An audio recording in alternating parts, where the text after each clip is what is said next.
जनाजा की नमाज़ पढ़ने के लिए जनाजे की जो दुआएं हैं सबसे पहले वो याद होनी चाहिए।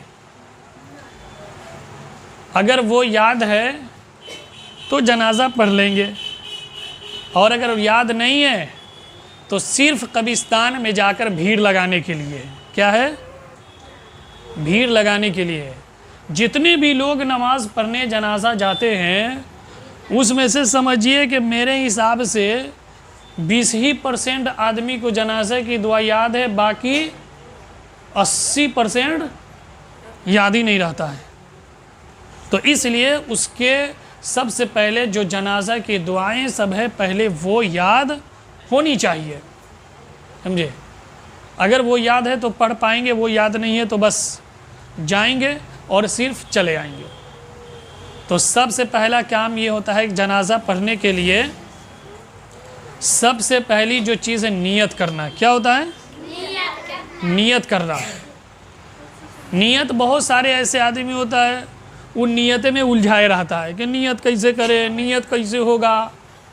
बहुत सारे नियत करता है। मैं नियत करता हूँ जनाजा की नमाज 4 तकबीरों के साथ दुआ वास्ते इस मैयत के, इस इमाम के पीछे मुंह में रकाबा शरीफ की तरफ अल्लाहु अकबर। सब नियत में झूला रहता है। नियत सिर्फ और सिर्फ दिल का होना चाहिए। क्या चीज़ का?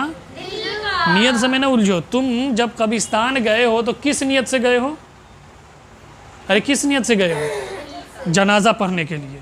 जनाजा पढ़ने के लिए ना गए हैं तो नियत से तो पहले ही से है हमारी दिल के अंदर। क्या है दिल के अंदर? हमारे पहले ही से नियत मौजूद है कि हम कब्रिस्तान में जो गए इसलिए गए कि जनाजा पढ़ने के लिए गए, जा रहे हैं जनाजा पढ़ने के लिए, यही नियत हो गया। अब वहाँ पे सब उलझा रहता है जनाजा के पास जाके, नियत कैसे होगा, नियत बताइए मौलवी साहब, नियत कैसे होगा, कैसे नियत करे जनाजा की। तुम किस लिए आए हो? अरे यहाँ किस लिए आए हो? कब्रिस्तान किस लिए आए हो? जनाजे पढ़ने के लिए ना। हो गया नियत, यही तुम्हारी नियत है। ज़बान से कहना कोई ज़रूरी नहीं है।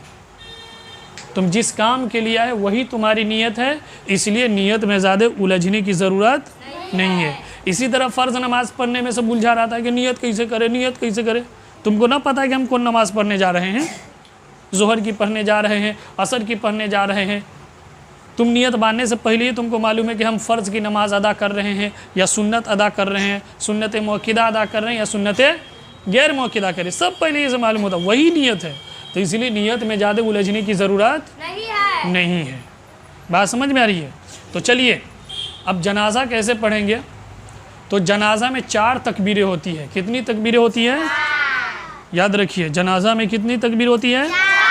4 तकबीरें होती है। सुने, जैसे पहली तकबीर होगी अल्लाहु अकबर, तब फ़ौरन क्या पढ़ी जाएगी? साना पढ़ेंगे। क्या पढ़ेंगे? साना। सुबहानक अल्लाहुम्मा व बिहम्दिका व तबारक अस्मुका व तआला जद्दुका व जल्ल सनाउका। क्या कहेंगे इसमें? व जल्ल सनाउका व ला इलाहा गैरु। ये पहली तकबीर जैसे होगी फ़ौरन सना पढ़ेंगे। क्या पढ़ेंगे? सना। दूसरी तकबीर जब होगी तो दुरूद शरीफ पढ़ेंगे। अल्लाहुम्मा सल्ली अला मुहम्मद व अला आलि मुहम्मद, पूरी दुरूद शरीफ पढ़ेंगे। फिर जब तीसरी तकबीर होगी, जब इमाम साहब कहेंगे अल्लाहु अकबर, तीसरी तकबीर, तो अब जनाजा की दुआ पढ़ेंगे, नमाज की दुआ पढ़ेंगे, जनाजा की जो दुआ है वो पढ़ेंगे। अगर बालिग मर्द या औरत है तो उसके लिए दुआ कौन है? अल्लाहुम्मा गफिरली हय्यिना व मय्यितिना व शाहिदीना, ये पूरी दुआ पढ़ेंगे, ठीक है। और अगर नाबालिग लड़का है तो कौन दुआ पढ़ेंगे? अल्लाहुम्मा जअलहू लना फ़रतम व जअलहू लना अजरम व जुखरम व जअलहू लना शाफ़िअन व मुशफ़्फ़ा।